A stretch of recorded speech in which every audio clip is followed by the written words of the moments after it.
இன்றைக்கி எங்கள் வீட்டில் காரசாரமான குடல் வறுவல் நாங்கள் செய்கிறோம். அதை எப்படி செய்கிறதுன்றதை பார்க்கலாம். நான் ஆல்ரெடி குடல் குழம்பு வச்சுட்டேன். இப்போ இதில் இருக்க கறி எடுத்து தான் செய்ய போகிறோம். குடல் இல்லை ஆட்டுக்கறி இல்லை நாட்டுக்கோழி எல்லாம் சீக்கிரமாக வேகணுன்னா சிரட்டை தேங்காவோட ஓடை வந்து போட்டு வேக வச்சோன்னா சீக்கிரமாக வெந்துடும். நான் ஒரு கிண்ண அளவுக்கு குடல் எடுத்திருக்கேன், கொஞ்சமாக குழம்பும் சேர்த்து எடுத்திருக்கேன்.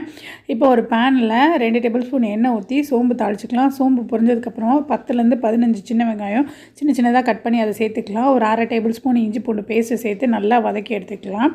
ஒரு தக்காளி சின்னதாக கட் பண்ணி அதையும் இதோடு சேர்த்து நல்லா வதக்கி எடுத்துக்கலாம். தக்காளி எல்லாம் நல்லா மேஷ் ஆகி வர அளவுக்கு தக்காளி நல்லா வதங்கிடுச்சு. இப்போ இந்த குழம்போட இந்த குடலையும் இதோட சேர்த்து நல்லா வதக்கி எடுக்கணும். நல்லா ட்ரையாக வர வரைக்கும் நல்லா வதக்கணும். இந்த மாதிரி குடல் வறுவல் ஒரு வாட்டி நீங்கள் செஞ்சு பாருங்கள். அப்புறம் உங்களுக்கு அப்பப்போ சாப்பிட்ணுன்னு தோணும்.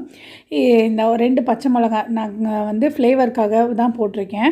அப்படியே கீராமல் அப்படியே போட்டிருக்கேன். கொஞ்சமாக ஒரு 1/2 டேபிள் ஸ்பூன் அளவுக்கு சுக்கா மசாலாவும் ஒரு டேபிள் ஸ்பூன் அளவுக்கு பெப்பர் பொடியும் நல்லா ட்ரை ஆனதுக்கப்புறமா இது எல்லாம் சேர்த்து கொஞ்சமாக கருவேப்பிலையும் சேர்த்து, கருவேப்பிலை நிறைய சேர்க்கும் போது அதோட ஸ்மெல்லு சூப்பராக இருக்கும். நல்லா வதக்கி எடுத்தோன்னா சூப்பரான காரசாரமான குடல் வறுவல் ரெடி ஆகிடுச்சு. உங்களுக்கு இந்த குடல் வறுவல் பிடிச்சிருந்துச்சுன்னா ஒரு லைக் பண்ணிட்டு போங்க.